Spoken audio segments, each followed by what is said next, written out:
Look, I know you've got my kid, okay? But before we talk about that, I need to tell you I tested positive for HIV. From Cole, you know, the guy whose dad died of AIDS. Bam, happy families, right there. Must you always begin with the most lurid possible interpretation? That's Reagan talking to Luke. And the context, while admittedly dramatic, involves significant emotional nuance.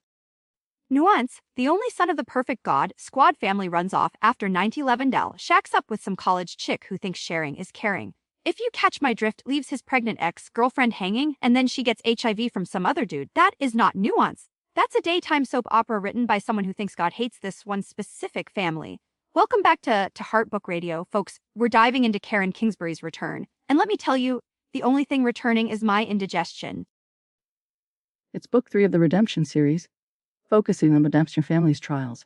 And while you exaggerate for effect as usual, the central conflict does involve Luke Baxter's crisis of faith and subsequent, shall we say, unconventional life choices.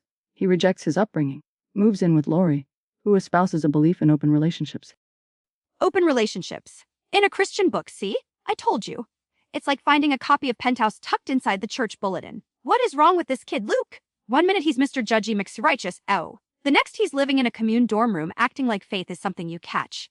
Like the flu. He reminds me of my nephew Kevin after he discovered craft beer and decided capitalism was the real devil. Spoiled brat.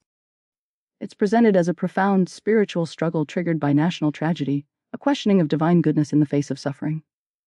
Although, Icon's transition from devout to libertine is rather abrupt, and his treatment of his parents, John and Elizabeth, who are portrayed as pillars of unwavering faith, is certainly callous.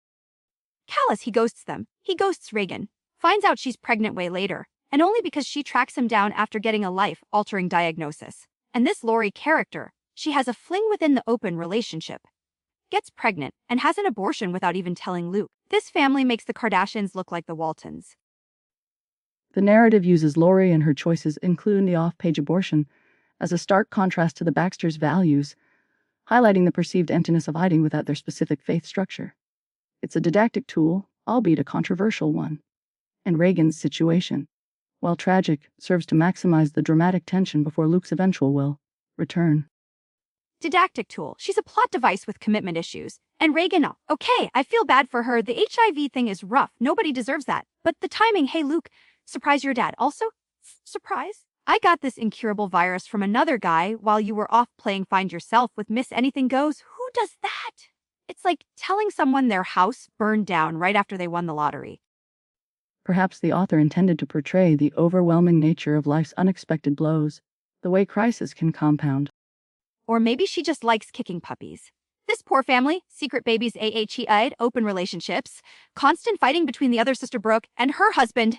It's exhausting. Is this book actually good though? Or is it just misery porn for the prayer group set? That's the central debate, isn't it? Many readers find it deeply moving, relatable in its portrayal of struggle and redemption.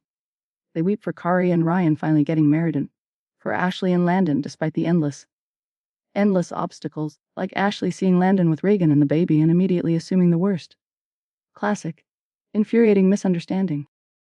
Oh, don't get me started on Ashley. Jumps to conclusions faster than my neighbor Mrs. Henderson accusing kids of stealing her garden gnomes. And the reviews. People are nuts. This one says you will want to pray for Luke while wanting to shake him. Lady, I just want to shake him. Forget praying. Then there's this gem. Did you really have to write that many tragedies into one family storyline? Yes, thank you. Conversely, others praise the sweetness and hope. One reviewer, bless their heart, got completely confused and was convinced Ashley contracted HIV, not Reagan. It speaks volumes about the plot's density. Density. It's a tangled mess. Like Christmas lights you find in the attic, and Luke's big turnaround, he sees his baby son, Thomas Luke. For the first time and boom, he finds God again. Just like that. After all that rebellion and shacking up and existential angst. One look at a baby wipes it all away? Come on, if finding God was that easy, therapists would be out of business. Just hand out babies at the door. The redemptive arc is rather accelerated. It aligns with the Prather-Nergal framework, emphasizing immediate forgiveness and return upon repentance, however sudden it may seem externally. It prioritizes the theological message over psychological realism. Theological message, my foot. It's lazy writing, like when they killed off Bobby Ewing in Dallas and then just had him show up in the shower. It was all a dream. Luke's rebellion, all a bad dream. Wake up, Lukey. Time for church. If Luke Baxter were a sandwich, He'd be a mystery meat sub that gives you food poisoning but then magically cures you with the last bite. Makes no sense. That analogy is uniquely yours. Look, the book clearly resonates with its target audience, offering emotional catharsis and reinforcing specific faith perspectives. But objective, the plotting is melodramatic to the point of absurdity, and the characterization, particularly of non-believers like Laurie, can feel one-dimensional. So, rating time. What are we giving Return by Karen Kingsbury? I give it 6 out of 9 circles of family hell. It's a train wreck you can't look away from, even if you know everyone involved needs serious therapy. I'll rate it 3 out of 10 convenient epiphanies.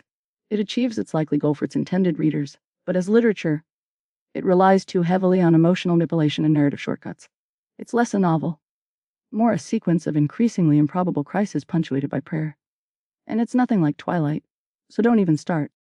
Hey, Edward Cullen was just protective, unlike Luke Baxter, who was just confusing. Anyway, that's all the time we have on Heartbook Radio. Tune in next week when we tackle, Gary the Gopher Finds Enlightenment, a Prairie Dog's Guide to Existential Dread. Sounds riveting. I highly doubt that's a real book. You doubt everything. This is Heartbook Radio, where the only thing thicker than the plots is the tension. See you next time.